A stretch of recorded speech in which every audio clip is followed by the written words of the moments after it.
Questão 27.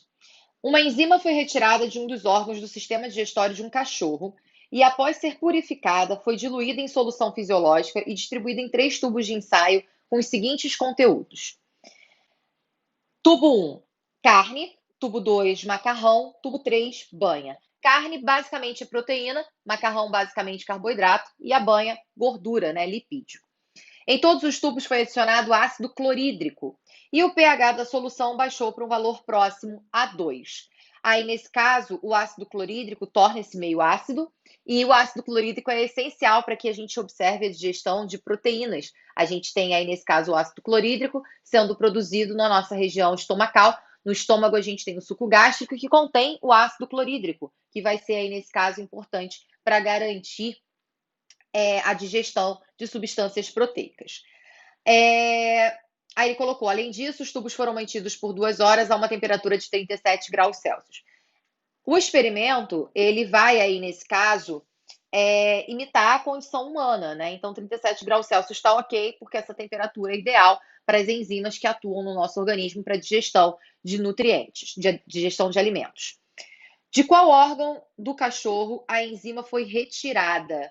Aí, nesse caso, desculpa, a digestão do alimento ocorreu somente no tubo 1. Esqueci dessa informação final que estava ali. O tubo 1 contém carne. Se a digestão do alimento só aconteceu no tubo 1, e a carne, aí nesse caso, era o alimento, a gente tem uma proteína sendo digerida. pH ácido, pH igual a 2. E proteína, a condição que a gente tem é idêntica à condição do nosso estômago, onde você tem aí, nesse caso, as proteínas sendo digeridas pela ação da pepsina presente nessa região gástrica que atua em pH ácido. Então, vamos lá. De qual órgão do cachorro a enzima foi retirada? Fígado. Fígado não tem nem enzima, né? Não tem digestão. O fígado é responsável pela produção da bile, que é um emulsificante, que ajuda no processo da digestão de lipídios, tá bom? Por aumentar a superfície relativa, né? Não tem ação enzimática sobre ele, facilitação das lipases.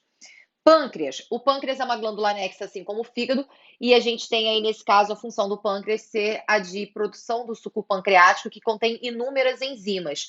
Uma dessas enzimas, ela é a tripsina, né? Na verdade, é o tripsinogênio, que vai ser convertido em tripsina, que vai atuar sobre proteínas. Só que o grande problema é que o pâncreas produz o suco pancreático que vai ser lançado lá no duodeno, que é a região do nosso corpo que o pH ideal para a atuação das enzimas nessa região é igual a 8 e não 2. Então, com a condição de pH ácido, é uma condição típica que a gente tem do estômago. Letra C, que seria aí, nesse caso, a resposta.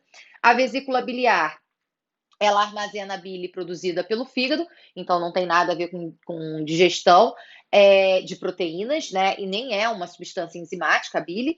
E a letra E, intestino delgado, o problema é que intestino delgado o pH ideal é 8 e não 2, como ele coloca aí na questão. pH 2 e digestão de proteína casa exatamente com a característica que a gente tem para o estômago. No estômago a gente tem o suco gástrico, que vai ser, o controle dele vai ser através de um hormônio chamado gastrina. O estômago produz a gastrina, que estimula a produção do suco gástrico. Quando o alimento chega ao estômago rico em proteína, a gente vai ter aí, nesse caso, essa gastrina sendo produzida. A gastrina estimula a produção do suco gástrico, aumenta a quantidade de suco gástrico produzido, aumenta a ativação da pepsina, que é a enzima necessária para que a digestão da proteína possa acontecer. Existe um outro hormônio que tem ação antagônica à gastrina, que é chamado de enterogastrona, que é o hormônio produzido já pelo intestino delgado. O intestino delgado produz a enterogastrona, que age no estômago, causando um feedback negativo na gastrina. Isso é excelente para controlar o pH do quimo, que chega aí, nesse caso, à região do intestino delgado. A gente sabe que o pâncreas produz o bicarbonato de sódio, né, que ajuda aí, nesse caso, a controlar a acidez do quimo, e essa acidez do quimo, ela estimula a liberação de um hormônio intestinal chamado secretina. A secretina atua no pâncreas, estimulando a liberação do bicarbonato de sódio. O bicarbonato, ele vai aí, nesse caso, neutralizar a acidez do quimo, e a gente vai ter agora a condição ideal, que é o pH igual a 8, na região do intestino delgado. Em alguns casos, quando a produção da gastrina está muito alta, a produção do suco gástrico também vai ser muito alta. Então não adianta só ficar jogando o bicarbonato de sódio na região do duodeno. A gente tem que tentar resolver o problema na fonte. Então, o intestino delgado ele pode liberar a enterogastrona para tentar controlar toda essa acidez, caso a gente tenha essa necessidade.